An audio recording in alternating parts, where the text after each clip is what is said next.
country. Congressman Ro Khanna said that the president should and will be out visiting these campuses amid the protests. Is there any plan for him to get out there and talk to students right now? Okay. And then separately...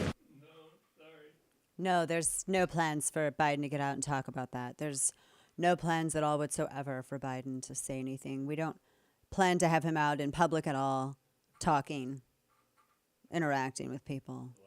He gave his remarks today. Now he's going to go back into the pod. Welcome. I don't know. I mean, it might as well be. Welcome back to the program. Dana Loesch with you, top of this second hour, ladies and gents. Coming up in our third hour, Congressman Jim Jordan from Ohio will join us. But this is, Biden's not going to say anything to the college campus kids as the trash babies are winding up their academic year, because a lot of colleges are finishing up this year or this week and next week, and a lot are moving back. I have a kid who's moving back home this week, and they're finishing up. I don't know where all the protests, where they're going to take their nonsense now. Who knows? But we'll see. They can't keep it up on college campuses, though, once classes are out, because everyone's going to go home. They're not going to stay there. They're not going to want to stay there. Those pup tents are going to come down. So where are they going to go? Are they going to try to have like another summer of like burn, loot, murder? Try to recreate that? This comes on the heels of this absolute disastrous compromise at the hands of the Biden administration. Yesterday, we told you that I think this was in our second hour yesterday, how Hamas was all, hey, we negotiated a deal with ourselves. I mean, through Egypt and Qatar, we negotiated a deal. The Egyptians and the Qataris apparently had finalized some sort of proposal that Hamas was all in with, and it allowed for the details of this as they emerged were pretty stunning. And by the way, the details caught Israel off guard because Israel was not included in part of the negotiations at all whatsoever. So this was the other thing that came out. And the Biden administration is trying to do damage control now because apparently they were involved in it and they didn't tell Israel a single thing about it. They apparently didn't know. They were unaware. They were totally caught off guard. That's kind of bad. A lot of the details, including the 33 hostages. So they had said that, we'll give you, if you give us a couple of hundred terrorists that you have in custody, we will give to you 33 hostages, dead or alive. It's they actually included that alive or corpses. Now, if you remember about a month and a half, 2 months ago, the original number was 40. Those were Israel wanted 40 hostages. They wanted 40 hostages returned alive. I kind of get the sense that Hamas doesn't have 40 alive hostages. I don't even think they have 33, thus why they said alive or corpses. And so that's not any kind of a deal. I mean, they have no leverage. Do they kill their leverage? It seems like they killed their leverage. And also, if that wasn't, that's a bad part of this compromise. Because the United States persuaded Israel to reduce their 40 hostage requests to 33. And then they had offered that, and Hamas rejected it.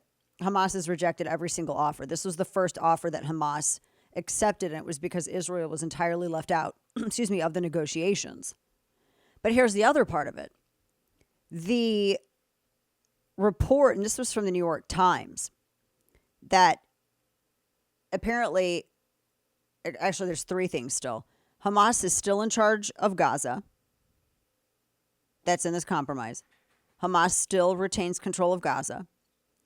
And there is language that Egypt is going to be the guarantor. They're going to guarantee the stopping of military operations, a permanent cessation of military and hostile operations for Israel. But there's nothing in here about Egypt. Or not Egypt, sorry, Egypt, Hamas. Egypt is guaranteeing that part of the deal. They will not allow Israel to resume any kind of military operations, but there's nothing in here for Hamas. And apparently the Biden administration had also agreed to act with Egypt as the guarantor of all of this. Now, that's what Hamas claims. So take that for what it's worth. But that's something that I can definitely see this administration doing.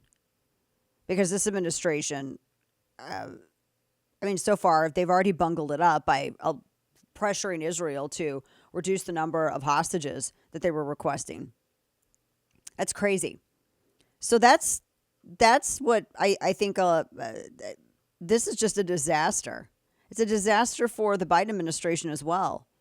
Town Hall had a piece that discussed how Biden had sent CIA Director William Burns to do some last-minute negotiations to get this ceasefire done.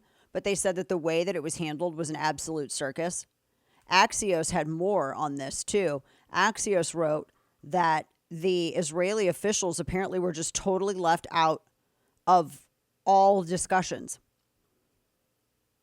That they said that they apparently did not include Israel in it at all, and that by the time Israeli officials even learned about this proposal, it had already been announced publicly.